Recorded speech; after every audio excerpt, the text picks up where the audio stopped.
Сайн байцгаана уу? Тооны гайхамшигтай хамт байгаад баярлалаа. За өнөөдөр хэдүүлээ юуны талаар ярилцах вэ гэхээр хоёрын тооны талаар ярилцсан. За хоёрын тоо маань өөрөө яг ямар хэв шинжийг агуулдаг вэ гэхээр юу гэлтэгдэг вэ гэхээр хайрыг гэлтэгдэг.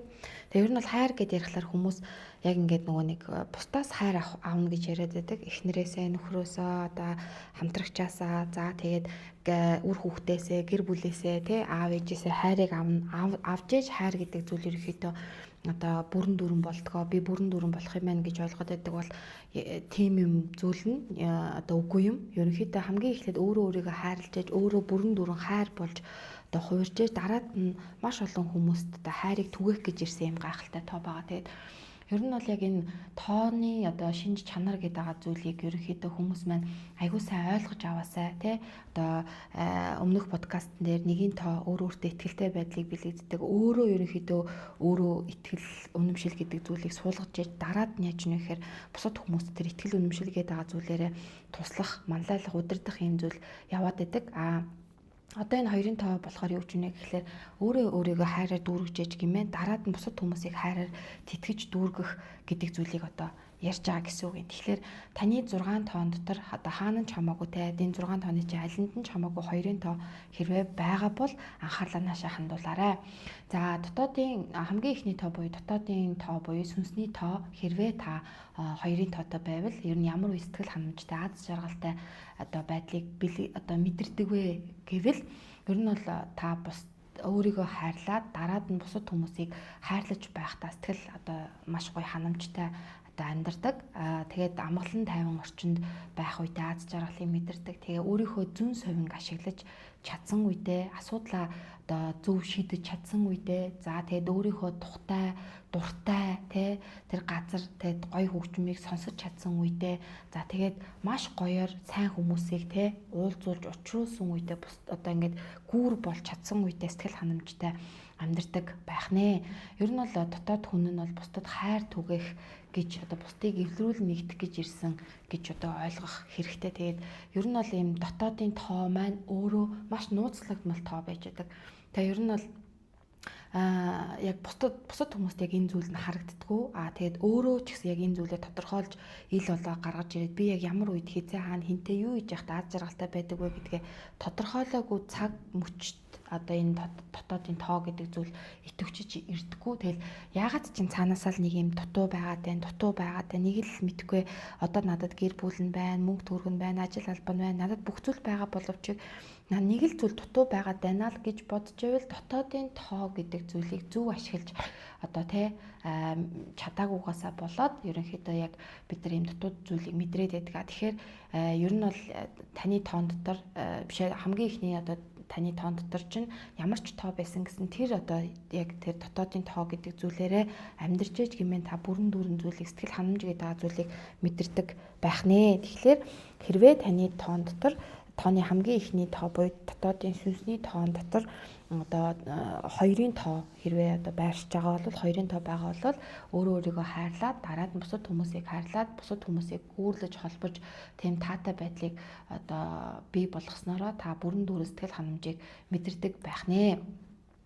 За хоёр дахь тоо буюу гадаад байдлын тоо буюу хувь хүний тоо та ер нь гаднаасаа ерөнхийдөө хүмүүст юу гэж харагддаг вэ гэхээр хоёр хүнийг эвлэрүүлэгч за тэгээд маш гоё юм нэнжин сэтгэлтэй за хүмүүсийг маш сайн сонсож чаддаг гэж ерөнхийдөө харагддаг. За тэгээд ер нь бол одоо тийм харилцаа холбоо сайтай байдаг учраас маш тийм сайн хамтрагч сайн түншлэгч ийм одоо хүмүүс байгаад байдаг. Тэгээд ер нь бол нэг хит мэдрэмтгий одоо ийм тоотой хүн байдаг учраас ер нь одоо муу хүмүүст ашиглуулах тийм одоо боломж нөхцөлийг бүрдүүлээд яа гэх юм бол гаднах байдлаар айгүй тийм зөөлөн тэгэл ийм одоо энэрэнгүү нэгүүлсэнгүү ингээ харагдахлаар одоо муу хүмүүс энэ зүйлийг буруугаар ашиглаад за одоо энэнтэй яаж шаарцсан чи яад ингээд ерөнхийдөө ингээд хамаа намаагүй одоо харьцаж өөрийн чинь гомдоох одоо бухимдуулах одоо шархлуулах юм зүйл гардаг учраас аль болохоор талархал бясалгал хийж өөрийгөө маш гоёор одоо тэр хоёрын тоогоо гоё цэнэглэж одоо амьдраарай гэж хэлмээр байгаа юм.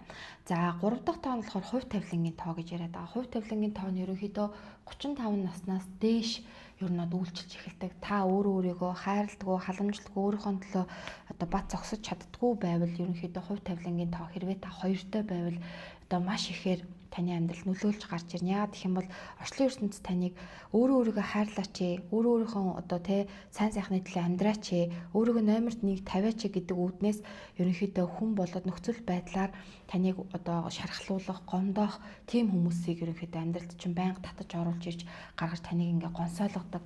Энэ дээр ерөнхийдөө гонсоогоод авах биш гутраад авах биш. Яагаад намайг дандаа ашигладаг хүн гарч ирээд байгаа. Яагаад надад ингээ ийм гомдоох хүмүүс гарч ирээд байгаа. Яагаад гэдэг тийм асуултанд одоо өөрийгөө тавьж сэтгэл санаагаар унах бус эсрэгээр юу гэж за намайг ерөнхийдөө орчлон ертөнц өөрийгөө хайрлаад өгөөч, халамжлаад өгөөч гэдэг тэр зүйлийг маань ерөнхийдөө маш ихээр одоо надад сануулж байгаа юм байна гэдгийг санд сэрэх хэрэгтэй. За дөрөв дэх тоо бол төрсөн өдрийн тоо буюу ерөнхийдөө таны төрлөх чадварыг ерөнхийдөө одоо бүр цаанаасаа төрсөн ийм гайхалтай чадварыг чинь илтгэдэг. Хэрвээ таны төрсөн өдөр 2-ын тоо одоо гарч ирээд байгаа бол ер нь бол юу гэж нэ гэхээр маш тийм илгэмсэг бусдад айгүй тийм туслахыг хүсдэг. Тэгээд одоо тийм ур чадвар нь хүнийг маш сайн сонсож чаддаг. За тэгээд ер нь хайр дурлал буюу үерхэлтэй. За тэгээд хүмүүст хандж байгаа хандлагатай, ажил мэргэжилтэй маш тийм үнэнч шударга байж чаддаг. За тэгээд ер нь бол ингээд ямар нэгэн байдлаар төрсөн өдрийн та хоёртой хүнтэй одоо хайр сэтгэлийн холбоонд орсон байх юм бол тэр хүнд бүрэн дүүрэн итгэх боломжтой. Яагаад гэх юм бол нэг юм хүнийг араар тавьчих, хуурчих, мэхэлчих гэсэн тийм одоо муу зам байхгүй. Эсрэгээр бүр төрлөх зан одоо тийм гайхалтай чадвар нь одоо цаанаас үнэн шударга юм хүм байгаад байдаг. Тэр нь бол хүмүүс тийм нөхцөл болдол тавилгүй хайрыг ингэж түгээдэг тийм гайхалтай хүмүүс одоо байдаг. Тийм учраас хэнийг ч ялгаж одоо ялгадгүй ийм гайхалтай хүмүүс байдаг байх нэ.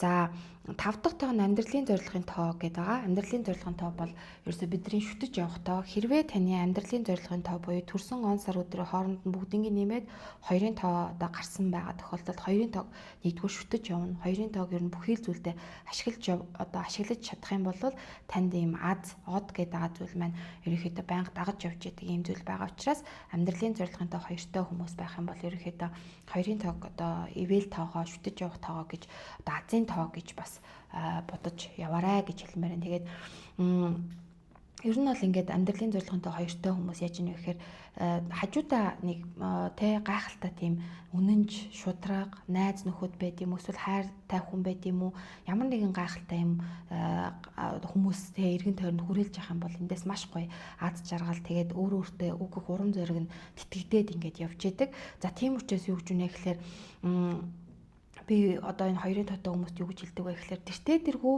одоо бүр цаанаасаа заяагцсан юм гоё хайр дурлалын тоотой. Тэртээ тэргүй цаанаас заяагцсан юм гоё хажуутай юм гоё хантай ижилтэй байх ийм тоотой хүн юм чинь ямар нэгэн байдлаар хайр дурлал битгий адгаж яраарай, хин нэгний гуйж битгий ингэж найзал нөхөрлөхийг хичээгээрэй, хин нэгэнд одоо ингэж ая тал засч энэ одоо хүнийг нэг ямар нэгэн арга зээл хэрэглэж хажуудаа байлгах гэж битгий хичээгээрэй. Аль болохоор өөрөө тэтэ дэргүй үнэн чудраг юм гайхалтай энергитэй, гайхалтай юм өгдөлтэй юм чинь аль болохоор өөрийгөө хайрлсан одоо хүн өөрийгөө хайрлсан хүнийг л өөртөө татж байгаа юм өөрөө чинь бүрэн дүүрэн хайрлах тийм гайхалтай хүнийг татах учраас ерөнхийдөө одоо энэ 2-ын тоотой хүмүүстэй би юу зөвлөдөг вэ гэхээр аль болохоор өөрийгөө хайрлал, халамжлал өөрийнхөө талд бат зогсоол явж явах юм бол таны одоо заяаны хань, таны одоо гайхалтай хамтрагч, таны гайхалтай найз нөхөд чинь таныг угаасаа л яг эргэн тойронд ч хүрээлэх болно гэж ерөнхийдөө хэлдэгэ. Тэгээд амьдралын зорилгонд 2-той хүмүүс маш их төсвөр төвчээртэй байдаг. Тэгээд ер нь бол ингээд одоо ер нь бол ингээд бусдад айгүй хань бараа болоод ингээд явна гэдэгтээ бүрэн итгэлтэй байж чадах юм бол одоо гоё байдгаа гэж хэлээд байгаа. За зан гарашингийн тоо буюу 6 дахь тоо нь 2-ын тоо байдаг. Ер нь бол 2-ын тоотой хүмүүс одоо юу гэдэг яг зан гараш нь айгүй тийм тайван тэгээд хүмүүсийг тийм гоё сонсож чаддаг. Тэгээд ерөнхийдөө ийм хэрүүл уруул ийм зөрчил ийм одоо зүйл ингээ хурцтгаас өөрийгөө амар тийм зайлс хийгээд ингээд аваад гараад явцдаг. Нэг юм илүү дутуу үгүй ийм одоо зан гарашинтай байдаг байх нэ. Тэгээд ер нь бол ингээд одоо хоёрын тоотой хүмүүс минь юу гэсэн бэ гэхлээр яг ингээд одоо хэлээд байгаа ш те хоёрын тоотой хүмүүс хайрыг ингээд бэлэгдээл нэхгүй үнэн чудраг ингээд бусад одоо хүмүүст ингээд яг ямар ч нөхцөл болцолгүйгээр хайрыг түгээгээл ингээд явж ангууд ер нь бол ингээд шалгуур үзүүлэлт гэж байгаа. Шалгуур үзүүлэлт гэдгээд зүйл нь юу юм хэрэг чи яг өөрөө өөрийгөө бүрэн дүүрэн хайрлаж гин үү? Чи өөрөө өөрийгөө ерөнхийдөө бүрэн дүүрэн хайрлсан өнцгөөс бусад хүмүүстэй харьцаж чадж гин үү гэд ингээд ерөнхийдөө шалгуур тавингууд шалгуур гэдэг зүйлтэй бүдэрч унангуудаа тооныхоо буруу талд гарчдаг. Тооны буруу талд гарсан ерөнхийдөө хоёрын тотонгууд юу гэж нэхээр ер нь бол ингээд өөрийгөө бүрэн бүрэн дүүрэн гаргуунд нь гаргацсан байдаг гэсэн үг юм. За эхлээл ээж аав гээл дараад нь хань ээж тэгэл үр хүүхэд гээл тэгэл ер нь өөрийгөө хайрлаж гин үү гэд ингээд хараад одоо үзэхлээр хоёрын тотог хүмүүс өгөгдлөөсөө тис хөндлөн амьдарсан. Тэгэл ерөнхийдөө бүр нөө нэг ясаа цайтал те үсээ цайтал ер нь бол хум сурууга хулан барин ерөнхийдөө бусдын төлөө ингээд зүтгэсний хайрууд дандаа өөрийг ингэж гомдоодог, өөрийг ингээд одоо шаналгадаг те иймэрдүү одоо нөхцөл байдалд өөрөө ингээд орчдөг те тэндээсээ болоод ерөнхийдөө ингээд сэтгэлээр унаад гутраад ингээд хэцүү байдалд орсон байгаад байдаг. Энэ зүйл нь юуг орчлын ертөнд сануулад байна гэхэлэр яагаад тийм хүн болоод нөхцөл байдал өөрөө чинь зовоох шаналгах хүмүүс учраад байгаа юм. Гэт би ингээд нэг гоннон чудраг байхад гэж ингээд одоо асууж аваад юу гэж нэхэд орчлын ертөнд өөрийгөө хайрлаад өгөөч, өөрийнхөө одоо тэ бүрэн дүүрэн талд амьдраад өгөөч гэдгийг ерөнхийдөө сануулж яадаг. Тэгэд надаас маш их хүмүүс юу гэж асуудаг вэ гэхээр өөрийгөө хайрлна гэж ерөнхийдөө юу гэсэн үг юм бэ гэж айгүй асуудаг. Тэгэд өөрийгөө хайрлах хайр гэдэг зүйл нь амьдралдаа ямар нэгэн зүйлийг буруу гэдгийг мэдсэн мөртлөнгөөс л бид нар өдөр тутамдаа давтан нэг хийгээд идэг штэ тий. За одоо жишээлбэл тамхи татдаг хүн байлаа гэж бодъё. Буруу гэдгийг мэдсээр байгаа мөртлөнгөөс л татаад идэг нөгөө тайвширхын тулд ч гэдэг юм уу тий. Өөрийгөө ганцаараа гэж мэдэрхүүн тулд ч гэдэг юм уу ингээд татаад байгаа зүйлээ өөрөө буруу гэдгийг мэдээд байгаа мөртлөнгөөс болж чаддгүй энэ зүйлээ болох тэ за энэ тамхи гэдэг байгаа зүйл надад хэрэггүй юм байна. Надад ерөнхийдөө тэр ганцаардаад байгаа намайг ингээд ерөнхийдөө гонсоолгоод байгаа би ерөнхийдөө ингээд ганцаараа байгаад байгаа зүйл маань надад орчлын ертөнд өөрийгөө хайрлаад өөрийнхөө төлөө бүрэн дүүрэн зогсоод тасгал хөдөлгөөн хийгээд ингээд өгөөч гэдгийг сануулад байгаа юм байна гэд тамхи хаяах, арих ухаа болох за бас одоо юу гэдэг те ямар нэгэн хит идэх гэдэг зүйлээ ерөнхийдөө одоо зогсоож иж энэ өөрийгөө хайрлах хайр гэдэг байгаа зүйлийн хамгийн номер 1-т хийгээд байгаа өөрийнхөө төлөө хийгээд байгаа зүйл одоо байгаад байгаа. Тэгэхээр энийг ерөнхийдөө өөрийгөө хайрлах хайр тэ өөрийнхөө төлөө бүх зүйлийг зориулж байгаа зүйл эхэлж гин гэж л ойлгох хэрэгтэй. Тэгэхээр өөрийгөө хайрлах хайр гэж юу юм бэ гэдэг зүйлийг энэ хоёрын дотоо хүмүүс нэг том зүйл гэж одоо ингээд ойлгоод байдаг боловч өөрийгөө хайрлах хайр гэдэг зүйл нь өдөр тутамд өөртөө яаж хандж байгаа вэ гэдэг хандлагаас бүх зүйл тэ эхэлж байгаа гэдгийг л ерөнхийдөө ойлгох хэрэгтэй. Тэгэхээр одоо өдөр тутамдаа тэ ямар ч хамаагүй дасгал хөдөлгөөнийг дуртай дасгал хөдөлгөөнөө хийх тэрийгэ олох өдөр болгон өөртөө эрүүл хоол хүнсийг өгөх за тэгэл өдөр болгон одоо юу гэдэг те шүдэ зөө угаах өдөр болгон одоо юу гэдэг те тэр нүүр одоо гараа ямар гоё байх вэ гэдэгтээ анхаарах гэл ингээл тэгэл одоо ямар нэгэн хүн өөртөө чинь ямар нэгэн бусрамг одоо байдлаар муухай хандах доош нь хийх энэ болгонд л хүлцэн дэвчих биш эсрэгээрээ яг тийм одоо хүн болоод нөхцөл байдлаас өөрийгөө татаж гаргадаг ийм хүчин чадал танд байдгийг шүү.